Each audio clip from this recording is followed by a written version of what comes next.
चंद्र वागीशायस्य वदने लक्ष्मीर्यस्य च वक्षसि यस्यास्ते हृदये तं ऋषिमहं भजे। विश्वसर्ग विसर्गादि नवलक्षणलक्षितं श्रीकृष्णाख्यं परं धाम जगद्धाम नमामि तत्। वृंदावन बिहारी लाल की जय।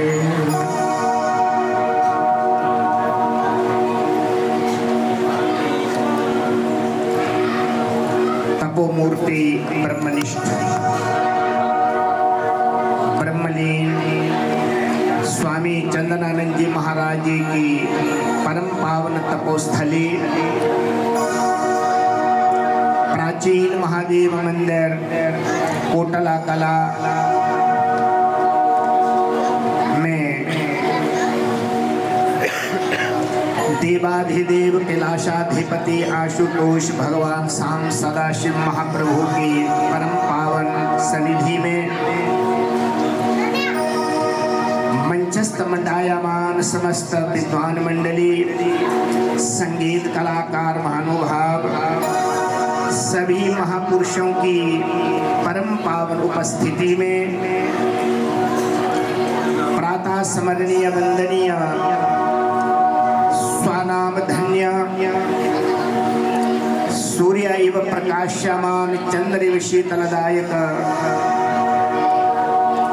श्री श्री स्वामी मंगलानंद जी महाराज जी के नेतृत्व में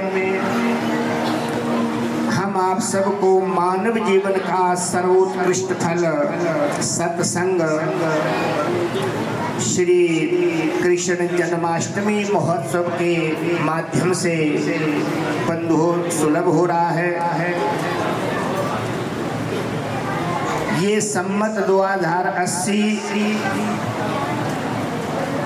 बहुत ध्यान से सुनिए, सम्मत 2080 और सन 2023 की जो जन्माष्टमी है ये बहुत ही विलक्षण है। ये वो ही जन्माष्टमी है बंधुओं जो श्री श्वेत बराह कल्प के 28वीं चतुर्युगी के द्वापरांत में भगवान श्री कृष्ण का प्राकट्य इस धराधाम पर हुआ था और उस समय 8 तत्वों का संयोग हुआ था। मर्म की बात को समझ लीजिए, उस समय 8 तत्व है के ये 8 तत्व मूर्तिमान होकर के प्रकट हुए थे। इन 8 तत्वों के मध्य में भगवान श्री कृष्ण का प्राकट्य हुआ था। आज की जो ये जन्माष्टमी है इसमें 8 तत्व मिले हुए हैं। देखो भाद्रपद का मास तो होता ही है, भद्र शब्द करते हैं कल्याण, और कृष्ण पक्ष भगवान श्री कृष्ण से संबंधित है ही है। ये 2 तत्व। तीसरा तत्व ये है अष्टमी तिथि, और चौथा तत्व है रोहिणी नक्षत्र, और 5वां तत्व है हर्षण योग, और 6वां तत्व है पवकर्ण, और 7वां तत्व है बुधवार, और 8वां तत्व है मध्य रात्रि 12 बजे का समय जिसको निशीत काल कहते हैं। आज की जो ये जन्माष्टमी है इस वर्ष की, इसमें 8 तत्व मूर्तिमान है। इसी का नाम अष्टधा प्रकृति है। ये बहुत बड़े सौभाग्य की बात है कि आज हम आप सब मंगलानंद जी महाराज जी के इस पावन छत्र छाया पर इस महोत्सव का आनंद ले रहे हैं। समय बहुत कम है, 12 बजने वाले हैं, इसलिए जन्माष्टमी का सार तत्व प्रकट कराता हूँ। सार तत्व यही है बंधुओं कि यदा यदा हि धर्मस्य ग्लानिर्भवति भारत अभ्युत्थानं धर्मस्य तदात्मानं सृजामि अहम् परित्राणाय साधूनां विनाशाय च दुष्कृतां धर्म संस्थापनार्थाय संभवामि युगे युगे। जब इस धराधाम पर, इस पृथ्वी पर धर्म की गलानी होती है, करोड़ों करोड़ों दैत्य राजाओं का रूप धारण करके सनातन धर्म के ऊपर कुठाराघात करते हैं, पापाचार बढ़ता है, भ्रष्टाचार बढ़ता है, धर्म की गलानी होती है और उस पापाचार से धर्म की हानि होती है और अधर्म बढ़ जाता है, तब भगवान इस धराधाम पर सारे जीव जगत का कल्याण करने के लिए मनुष्य के रूप में अवतरित होते हैं। तो भगवान कृष्ण जब कंस के कारागृह में देवकी भगवती के गर्भ में जब पधारे, तब स्वर्ग के समस्त देवता भगवान की स्तुति करने के लिए आए। ब्रह्मादिक समस्त देवता कंस के कारागृह में, जेल खाने में देवकी भगवती के गर्भ में विराजमान भगवान नारायण की स्तुति कर रहे हैं और स्वागत गान कर रहे हैं। आइए, समय बहुत कम है, भगवान का प्राकट्य होने वाला है, तो हम भी भगवान के स्वागत के लिए अपनी वाणी को कृतार्थ करें। स्वागतम कृष्णा, स्वागतम कृष्णा, स्वागतम कृष्णा, स्वागतम कृष्णा, स्वागतम सुस्वागतम, स्वागतम कृष्णा, स्वागतम कृष्णा, शरणागतं पाहि, स्वागतं कृष्णा, शरणागतं पाहि, स्वागतं सुस्वागतं, स्वागतं कृष्णा, स्वागतं सुस्वागतं, शरणागतं कृष्णा, स्वागतं कृष्णा, शरणागतं पाहि, स्वागतं कृष्णा, शरणागतं पाहि।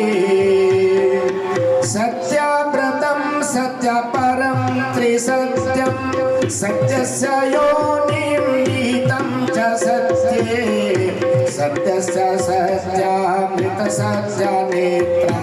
सत्यात्मकं त्वं शरणं प्रपन्ना। स्वागतं कृष्णा,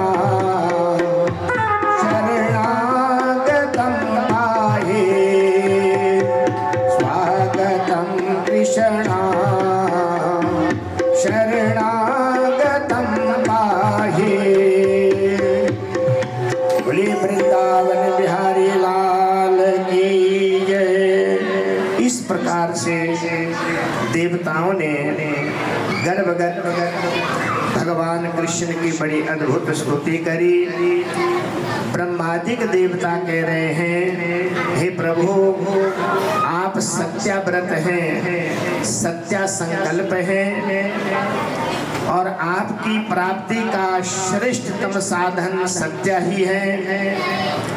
जिसके जीवन में सत्य है वही महापुरुष आपको प्राप्त कर सकता है, इसलिए सत्य से ही आप प्राप्त होते हैं। आपकी प्राप्ति का जो श्रेष्ठतम जो साधन है वो सत्य है, और इस जगत का भी आप सत्य है। जब ये सृष्टि नहीं थी तब भी आप सत्य रूप में प्रकट थे, सृष्टि के रूप में भी आप सत्य हैं, और जब ये सृष्टि नहीं रहेगी तब भी आप सत्य हैं। भूतकाल में भी सत्य थे, वर्तमान में भी सत्य हैं, और भविष्य में भी सत्य रहेंगे।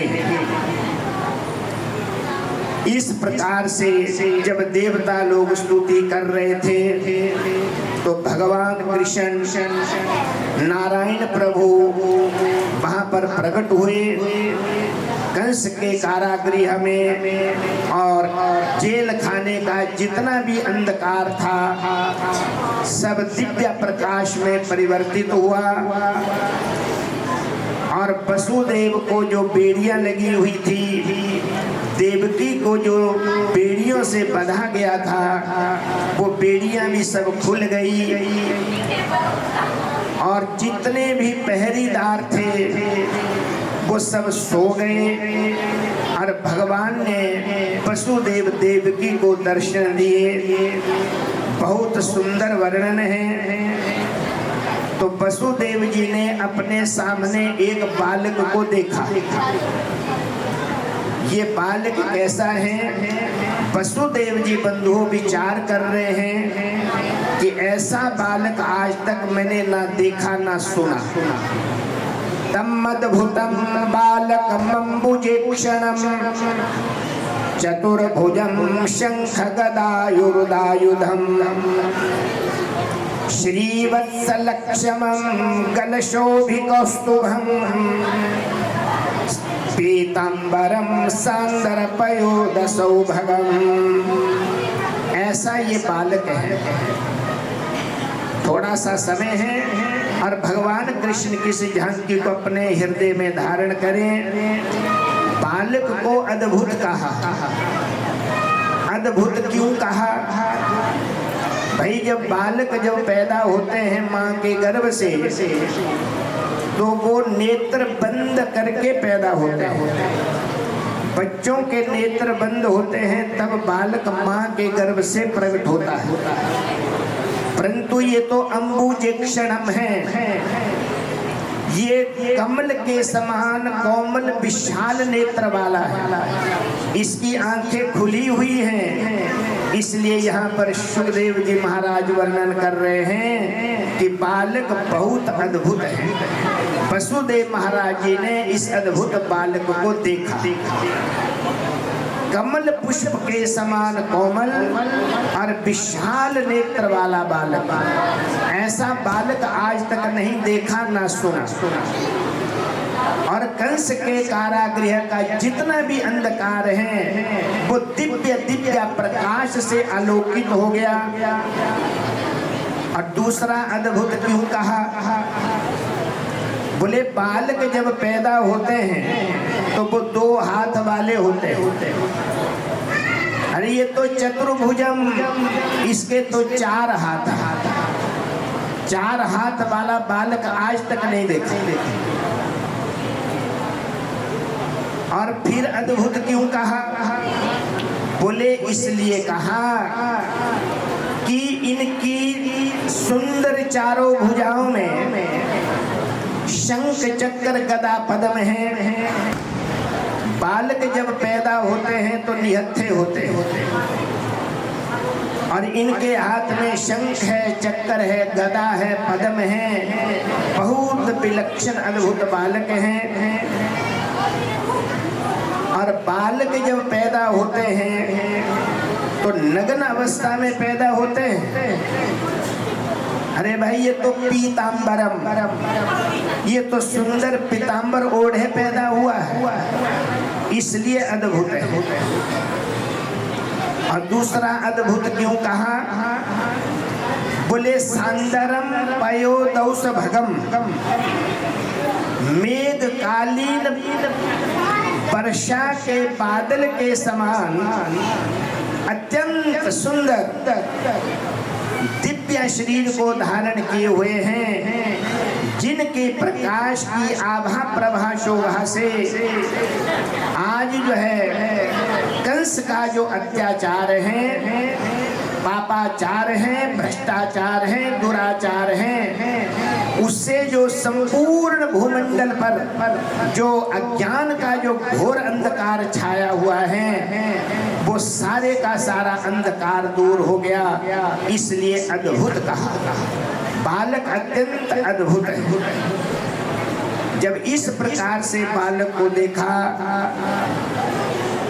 तो देवकी मैया गदगद हो गई, और देवकी मैया की भी देवताओं ने बड़ी सुंदर दिव्य स्तुति की, और भगवती देवकी के गर्भ की देवताओं ने बहुत बहुत प्रशंसा की है। सुखदेव जी महाराज कहते हैं कि वसुदेवस्य गृहे जन्मः, भगवान का जन्म जो है वसुदेव के घर में हुआ है, परंतु यहाँ पर भगवान का जन्म वसुदेव के घर में नहीं हुआ, कंस के कारागृह में हो रहा। केवल 5 मिनट है भगवान के प्राकट्य के लिए।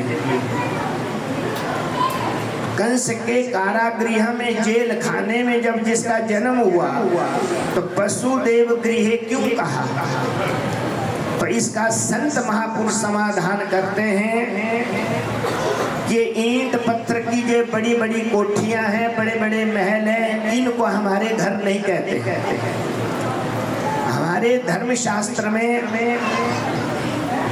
बड़े बड़े मकान, बड़ी बड़ी कोठियां जो करोड़ों अरबों रुपया लगा करके बनाते हैं, उसको घर नहीं कहते। ये घर की डेफिनेशन नहीं है। हमारे घर उसको कहते हैं ना गृहम गृहम इत्याहु गृहिणी गृहम उच्यते। घर में रहने वाली जो गृहिणी है उसको घर कहा गया। घर में जो माताएं रहती हैं, घर में बहू रहती हैं, उन गृहिणियों को हमारे यहाँ घर का है, उसके उनके रहने से उसको घर कहा जाता है। इसलिए भगवती जो देवकी हैं, देवकी को यहाँ पर घर कहा गया है। और जिस देवकी भगवती ने परमात्मा का आवाहन करके और अपने गर्भ में धारण किया, ऐसी हमारी भारतवर्ष की माताएं हैं जो साक्षात शक्ति का रूप हैं, जो परमात्मा को अपने उदर में बैठाने की सामर्थ्य रखती है। तो देवकी भगवती पूर्व जन्म में कश्यप की धर्म पत्नी अदिति थी, और जो ये वसुदेव जी हैं, ये पूर्व जन्म में कश्यप जी महाराज थे,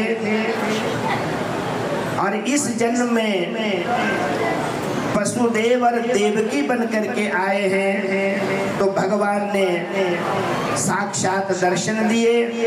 देवकी मैया घबरा रही हैं कि भैया आएगा, कंस महापापी हैं। अब वो फिर जो है 6 बच्चों को तो मार चुका था, और 7वें गर्भ में भगवान संकर्षण जी आए थे।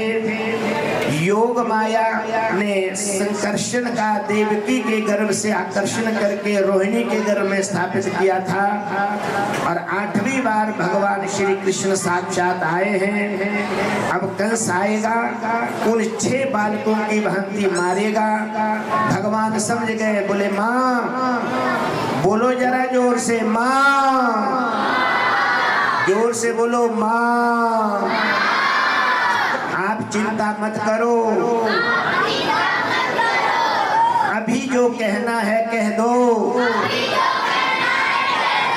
मेरे हाथ में शंख चक्र गदा पद्म विराजमान है।